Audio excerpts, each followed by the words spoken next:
England get the knockout part of this World Cup underway against Senegal. A much stiffer test than we have faced previously so far in Qatar. The first three games, I think we all anticipated England to come through those with flying colours. Yeah, okay, it didn't necessarily work against America, but the other two most certainly did. This, like I said, a much stiffer test, and we want your thoughts on it. 03717 22 3344.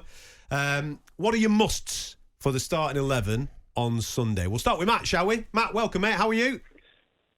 Yeah, thanks very much. And apologies, I've got a little bit of a cough at the moment, but thanks for having me on. No worries, mate. I hope you're well. Go on. Yeah. So for me, like, the biggest thing about this World Cup is how, I mean, just to sort of paint the picture, like, I've been watching England since probably Euro 96. I'm 41 years old, and I've been hearing about Brazil being favourites for every goddamn tournament since I've been watching football. Now, let's go back to 2002. Ronaldo, Ronaldinho, Kaká, Rivaldo, all of those guys got at least one Ballon d'Or. And then we come into this tournament, and all of a sudden we've got Rafinha, Richarlison, and all of a sudden Brazil is there by reputation. Let's get this straight. Like, their reputation ended in 1984. And let's not diminish what they did in 1984. They won three since 1917, like 3 out of 4 World Cups. Yeah, fair play. It sort of seems like the generation of commentators, pundits, are still fawning over that. Can you imagine how embarrassing it is for these guys to be talked about in the same way? Kaká. And yeah, 2002 that was the first team that made you realise, oh wow, this is what Brazil can do. Kaká, Rivaldo, Ronaldinho, Ronaldo, and now we're talking about Rafinha and Richarlison. I think from Matt, what's he ever done? Yeah, but Matt, what's he ever done except for Barcelona being the third cock in the bloody wheel? Let me ask you this then, guys, before you come back to me. How many players in that first choice Brazil lineup getting the England lineup? Now, I've got 3 possibilities. Go on. You can say Alisson is better than Pickford, but probably not Pickford for England. You can say Thiago Silva for Maguire, but probably not Maguire, who's been in the last 2 tournaments, team of the tournament, and this tournament's probably team of the tournament, at least from the group stage. Yeah. And then you could probably say Casemiro.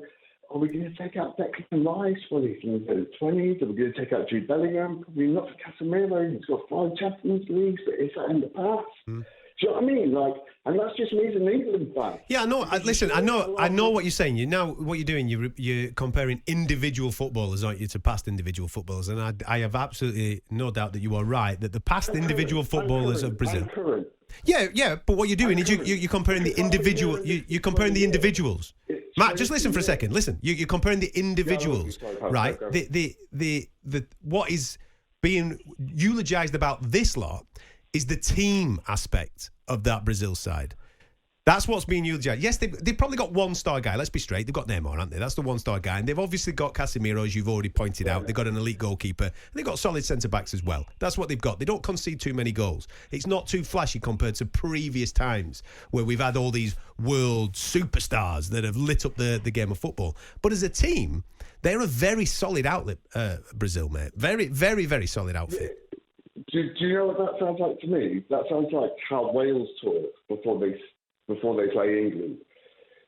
Team spirit, continuity, we're in it together. Do you know the teams that have to say that are the ones that don't have it in ability? So you don't have them down as your favourites? Matt, right, listen, if you're looking at the team, they may not have that one, the Ronaldo and Kaká or Rivaldo, but they've got unbelievable talent. They've got Vini Jr., okay, he'll get an English squad. They've got, Neymar will get an England squad. I'm talking about first 11. First 11. We're talking about their firepower. For one, the goalkeeper, if the firepower is a lot better. They've got Neymar, Vinicius Jr. on the line. They've got Rafinha is a great player. Is a great player. Martinelli could get in that England squad.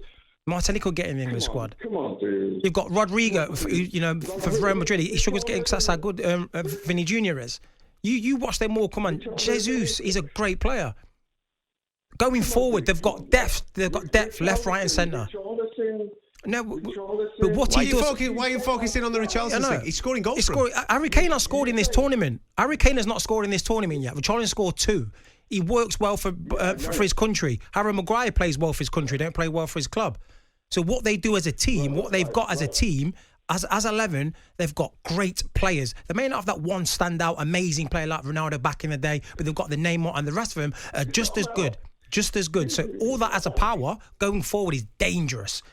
It's not about that one player. What I'm saying to you is they have 4 Ballon d'Or winners. It doesn't. And who's England got? England's never a Ballon d'Or winner, though. Well, they actually do. Kevin Keegan did it at Hamburg. But he's not playing right now. He's not playing. We're not talking about then, are we? He's not playing right now. Guys, come on. Let's put it this way. Neymar gets injured. Fred comes on. The right back, Danilo, that failed at Man City, and then he has to bring a centre back in. Okay, fair enough. I can probably, I wouldn't say name 10, between 5 and 10 players in their squad that haven't made it in the Premier League, including their fullback. So what are you saying? What I'm saying is, I will say, well, the draw's been a little bit of a curiosity in it. But if everything had gone according to plan, then I would say that Brazil or Argentina that are getting the same sort of promotion won't win this. But it looks like Argentina are falling by, so great for me because I was thinking that as well.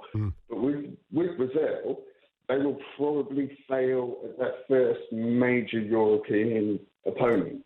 And by the way, the World Cup has not been won by a team outside of Europe since 2002. There you go. Facts. There you go. Dishing out the facts. Yeah. Matt, top man, thank you very much for getting involved with the show. 03717 223344.